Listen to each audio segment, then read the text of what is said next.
2017 में शेवलेट, 2019 में फिएट और फिर 2021 में फोर्ड। एक के बाद एक अमेरिकन कार ब्रांड्स इंडिया को आखिरकार क्यों छोड़ते हुए जा रही हैं, तो आज की इस वीडियो में हम बात करेंगे इसी टॉपिक पर। वैसे तो इंडिया वर्ल्ड का 5th लार्जेस्ट ऑटोमोबाइल मार्केट है, पर फिर भी ये कार ब्रांड्स इंडिया को क्यों छोड़कर जा रही हैं, तो इसका सबसे बड़ा और इम्पोर्टेंट रीज़न है इंडियन गवर्नमेंट, जो कि इंडिया के ऑटोमोबाइल इंडस्ट्री के टैक्स सेक्शन को लेकर काफ़ी ज़्यादा एग्रेसिव बिहेव करती है।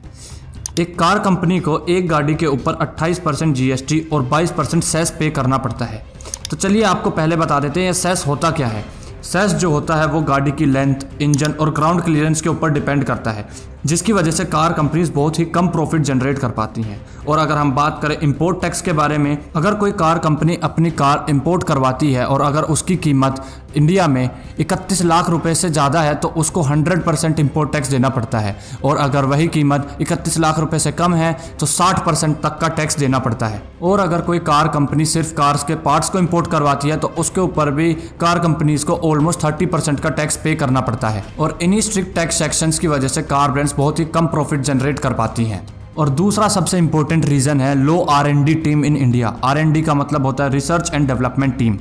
यह टीम एक कार कंपनी के अंदर सबसे ज़्यादा इंपॉर्टेंट रोल प्ले करती है, क्योंकि इसी टीम का काम होता है गाड़ियों को सस्ता बनाना और फीचर लोडेड बनाना। टैक्स सेक्शन की वजह से कार कंपनीज लो प्रॉफिट जनरेट कर पाती हैं, तो R&D टीम पर भी कम खर्चा कर पाती हैं। तो इसी की वजह से इंडिया में R&D टीम डेवलप नहीं हो पा रही है। इसका लाइव एग्जांपल आप टाटा को ले सकते हैं। टाटा इंडिया की one of the most successful automobile brand है और टाटा का प्रॉफिट मार्जिन बस 3% है, और उसी में से टाटा को कुछ हिस्सा अपनी R&D टीम पर भी खर्चना पड़ता है। तीसरा और सबसे इंपॉर्टेंट फैक्टर है कि क्यों अमेरिका के सबसे भरोसेमंद और फेमस ब्रांड जैसे फोर्ड और शेवलेट इंडिया को छोड़कर चली गई, और वो फैक्टर है मिसअंडरस्टैंड द इंडियन मार्केट।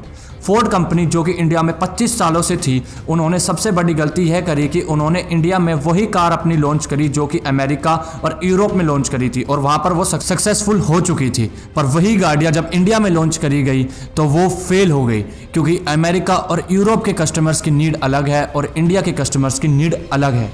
और फोर्ड ने जब इस बात को समझा और इस चीज़ पर स्टडी करी तो उसकी कुछ कार्स बहुत ज़्यादा हिट भी हुई, जैसे कि फोर्ड इकोस्पोर्ट और एंडेवर। पर तब तक फोर्ड को पिछले 10 सालों में 5000 करोड़ रुपए का नुकसान हो चुका था, और इसी की वजह से आखिरकार फोर्ड 9 सितंबर 2021 को इंडिया को छोड़कर चली गई। फोर्थ नंबर का फैक्टर है सर्विस सेंटर्स। अगर आप और कोई कार कंपनी को देखें जैसे कि मारुति सुजुकी, टाटा, हुंडई, महिंद्रा, इनके सबके सर्विस सेंटर ऑलमोस्ट हर जगह मिल जाएंगे, पर फोर्ड और शेवलेट जैसे कार ब्रांड्स के सर्विस सेंटर और शोरूम आपको हर जगह देखने को नहीं मिलेंगे, क्योंकि इसका सबसे बड़ा रीज़न है फोर्ड और शेवलेट जैसी ब्रांड्स ने अपने सर्विस सेंटर्स और शोरूम्स इंडिया के फर्स्ट और सेकेंड टायर में बनाए थे। फर्स्ट टायर मतलब जो कि इंडिया के बहुत ज़्यादा डेवलप्ड और डेवलपिंग सिटीज़ है, जैसे कि बेंगलोर, चेन्नई, दिल्ली, हैदराबाद, कोलकाता एक्सेट्रा। और सेकंड टायर मतलब जो इनके आसपास की जगह हैं और थोड़े छोटी सिटीज़ हैं। और थर्ड नंबर पे टायर पे आते हैं अपने लोकल एरियाज़। वहाँ पर भी मारुति सुजुकी जैसे कि शोरूम्स और सर्विस सेंटर मिल जाते हैं, पर फोर्ड और शेवलेट के नहीं मिलते।